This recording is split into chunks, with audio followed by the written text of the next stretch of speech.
অনেকে বলেন একজন আমি যুবদলের প্রেসিডেন্ট আলাল সেক্রেটারি ছিলেন।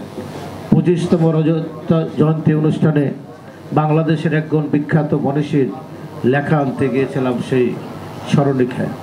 উনি দুটি লাইন একটা লিখেছেন, নিচে দুটি লাইন উনি লিখে দিলেন, বিএনপি যতদিন শহীদ প্রেসিডেন্ট জিয়া রহমানের নির্লোভ নির্মোহ দেশপ্রেম সততা এবং তার এই দেশপ্রেম এটা যতদিন ধরে রাখতে পারবে ততদিন বিএনপির ক্ষতি কেউ করতে পারবে না।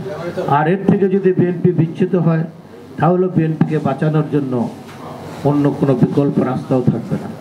অতএব জিয়া রহমানকে আমরা যে লোকটি এই দেশটি জন্ম দিয়েছেন, আমি সে কথাটি বলতে চাই। 1971 সাল 1970-এর নির্বাচনের পরে পাকিস্তানিরা যদি শেখ মুজিবকে রাষ্ট্রীয় ক্ষমতা দিয়ে দিত তাহলে বাংলাদেশ সৃষ্টি হতো না, মুক্তিযুদ্ধ হতো না।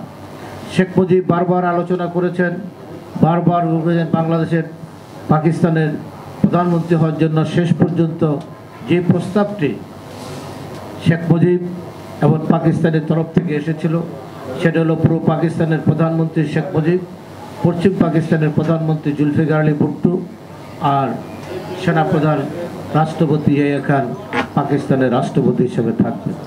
এই আলোচনা যখন ভেঙে গেল তখন আওয়ামী লীগ 25 তারিখ প্রেস রিলিজ দিলেন। আপনারা যদি পত্রিকাগুলো বাইর করেন, সাংবাদিক ভাইরা দেখবেন 26 তারিখ এবং 27 তারিখ সারা বাংলাদেশে আওয়ামী লীগ হরতাল ডেকেছে।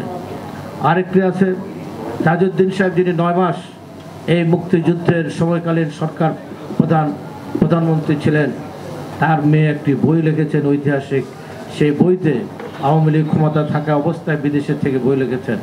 উনি লিখেছেন, আমার বাবা একটি ট্যাপ রেকর্ডার নিয়ে গেছিলেন, একটি মুক্তিযুদ্ধের প্রোক্লামেশন লিখে বলেছেন যে বঙ্গবন্ধু আপনি এই স্বাধীনতার ঘোষণাটা দিয়ে যান, তাহলে বাংলাদেশে মুক্তিযুদ্ধ হবে, আমরা বাঁচতে পারবো। উনি জোর করে ধমক দিয়ে তাজউদ্দিনকে বলেছেন, আমাকে কি তোরা ফাঁসির কাজটা ঝুলাতে চাস? উনি মুক্তিযুদ্ধের ঘোষণা দেন নাই। উনি ফিনফিনে পাজামা পাঞ্জাবি পরে এবং ওনার পাইপ এরিন মোড় টাবাকো দিয়ে যে পাইপ উনি টানতেন, এটি টানতে টানতে উনি পোটরা পাল্টে নিয়ে বসেছিলেন কখন পাকিস্তান সেনাবাহিনী এসে ওনাকে নিয়ে যাবেন। আপনাদের সুস্পষ্ট খেয়াল আছে 27 তারিখ দৈনিক পাকিস্তান, ইত্তেফাক, দৈনিক ডেলি অবজারভার সহ সমস্ত পত্রিকায় একটি ছবি আসলো যে একদম ফিনফিনে পায়জামা পাঞ্জাবি, ওনার যে জুতার পালিশ সেখানে চেহারা দেখা যায়, উনি পায়ের উপরে পা তুলে করাচি বিমানবন্দরে পাইপ টানছেন। এই ছবিটি দেখে মনে হয় না ওনাকে গ্রেপ্তার করেছেন, উনি আত্মসমর্পণ করেছেন। সেদিন 25 তারিখ 25শে মার্চ কারো রাতে আমরা তখন ছাত্র, ঢাকা শহরে পাক হানাদার বাহিনী সমগ্র বাংলাদেশে যেভাবে নির্বিচারে মানুষ হত্যা করেছেন, হাজার হাজার মানুষকে, সেদিন জাতি একটি দিক নির্দেশের অবস্থার মধ্যে ছিলেন। সেদিন যারা বাংলাদেশের মানুষকে স্বাধীনতার স্বপ্ন দেখালেন তারা কোনো দিক নির্দেশনা দেন নাই। তাদের শীর্ষ নেতা আত্মসমর্পণ করেছেন, অন্য নেতারা আত্মগোপন করেছেন।